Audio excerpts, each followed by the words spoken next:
لقد رضي الله عن المؤمنين إذ يبايعونك تحت الشجرة فعلم ما في قلوبهم فأنزل السكينة عليهم وأثابهم فتحا قريبا.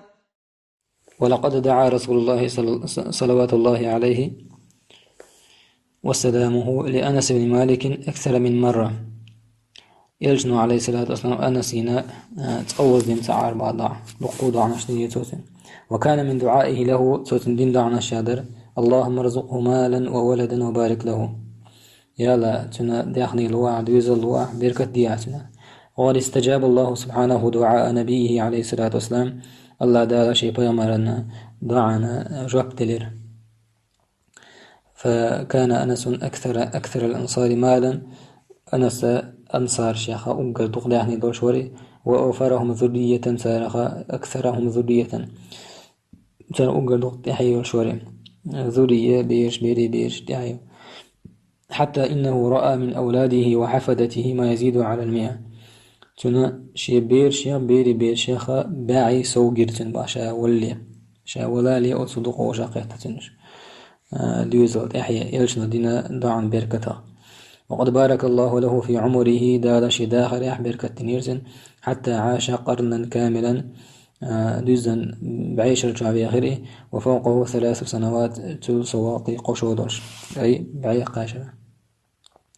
وكان أنس رضوان الله عليه شديد الرجاء لشفاعة النبي عليه الصلاة والسلام له يوم القيامة. أنس أوصة يشور يلشنو عليه الصلاة والسلام شين شفاعة الدرية قيمة دينع، فكثيرا ما كان يقول دخل شاول شوري: إني لأرجو أن ألقى رسول الله عليه الصلاة والسلام في يوم القيامة فأقول له شا ستويس يلشن شا دعاقه شا قيمة دينع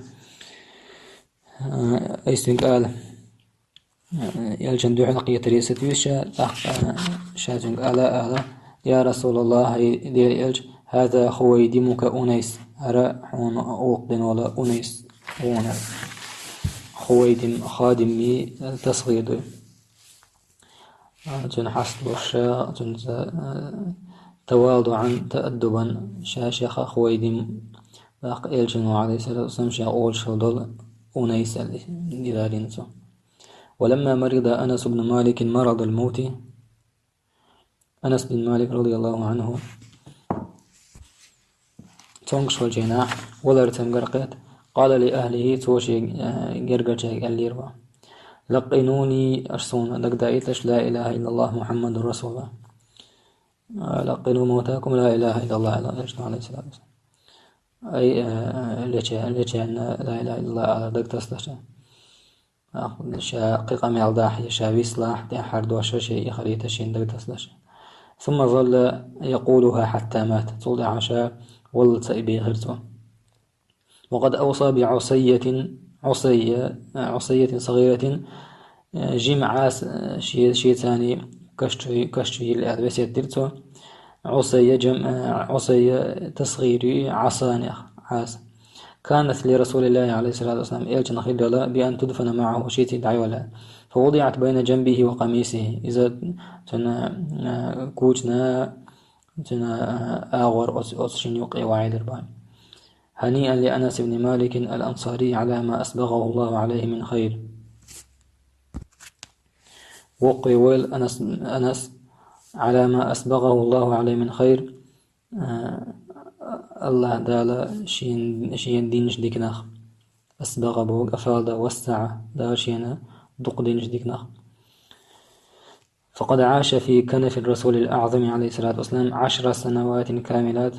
إلجن عنا الله يغير قوتش إتشرح. وكان ثالث اثنين في رواية حديثه عليه الصلاة والسلام هما أبو هريرة وعبد الله بن عمر. إشياء تلح الغرب شيء أبو هريرة وعمر كانت عبد الله. وجزاه الله هو وأمه الغميصاء عن الإسلام والمسلمين خير الجزاء. الله ذا كان سبيقا بولتنا تنان غميصاءنا بصل ديننا بصلنا تارى دينش ديكان بينش بايدن. والحمد لله رب العالمين.